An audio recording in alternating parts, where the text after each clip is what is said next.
Ordinary Angels, which is, well, generically, these are called faith-based dramas, inspired by a true story from 90s. Yeah, that noise that you just made. Yeah. I know. So this is directed by John Gunn, from an original script by Meg Tilly and Kelly Freeman Craig, the latter of whose credits include Edge of 17 and Are You There, God, It's Me, Margaret, both of which I liked, although apparently their draft of the screenplay was substantially rewritten by the director and John Irwin. So Hilary Swank is a great actor. Is Sharon, single mother, hairdresser. We meet her getting smashed and falling off a bar. Like she gets up at a bar and she's dancing on it. Like a bar. Yes, they serve alcohol bar. Yeah. You understood, fine. Her best friend is worried about her, and so are we. She reads in the paper the story of a young girl who needs a transplant. Her mother has just died. Her father, Ed, played by Alan Richardson, is struggling with grief. They were a church-going family, but he is basically falling out of love with the church and with God. She has got her own problems. She's got her own demons. She sees in the paper where the funeral is taking place, and she just turns up at the funeral. She turns up wearing these big high heels that clank on the floor, and everyone turns around and wonders who she is. And she's asked, what are you doing here? And she said, well, I saw it in the paper, and, I just wanted to come along if there's anything I can do, which, of course, there isn't anything she can do. But clearly she is looking for something to do, to help somebody else in order to help herself. She befriends the family against all the odds because she and the father are completely chalk and cheese. She's all sort of bold and brassy, and he's very, very quietly spoken. The family are in financial dire straits. She starts to sort of say, okay, well, we've got to get your finances organized. We've got to do this, that, and the other. And she also says, I don't ever take no for an answer. What do you need? I can start sorting things out. And one of the things they need sorting out is the fact that they are completely financially messed up because the bills for the daughter, the medical bills, are absolutely terrible. So she goes to the medical care and demands that they get rid of the bills. Here's a clip. Michelle, her treatment costs thousands of dollars a month her family can't afford. Know why? Because after you sent her mama to the morgue, you sent them a bill so high their family couldn't pay it off in 100 years. You realize the message you're sending this girl, right?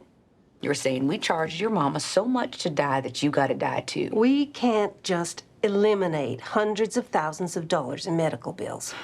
Now, I'm sorry. I truly am. Virginia, what if it was your daughter? Forgive me, but I did a little homework, and I know you got a beautiful 11-year-old girl. What if it was her I was here trying to save? You'd want to find a way, right? For her to have a future. So in this clip, Simon, she basically says, look, you've got a daughter. What would you do if it was, and it ends up, I know that if it was you, they'd say, we can't possibly get rid of these bills. Okay. And she says, but if it was, so essentially she says, look, I'm not going to take no for an answer. You have to do something about these bills. And all the way through the film, we see her not taking no for an answer. And as I said, she's got her own demons. She's estranged from her son. She's trying to sort of face up to the fact that we see her at one point going to an Alcoholics Anonymous meeting, which she's taken to by her friend. And she says, okay, well, this is who I am, and I'm not an alcoholic. But the story basically is about lost people finding themselves by finding each other, and therefore, by extension, finding God. Now, you made that kind of slightly groany noise when I said it's a faith-based film, and I know exactly why, because I feel the same way. All the best faith-based films are ones that keep the religion to some extent in the background rather than ramming down your throat. I have to say in this case, largely that is the case. So when during one sequence a helicopter appears, somebody says it's a miracle, and the rest of us can go, no, it's a helicopter. When the hospital bills are managed to be, dealt with, it's a miracle. Or is it just somebody being backed into a corner and going, yeah?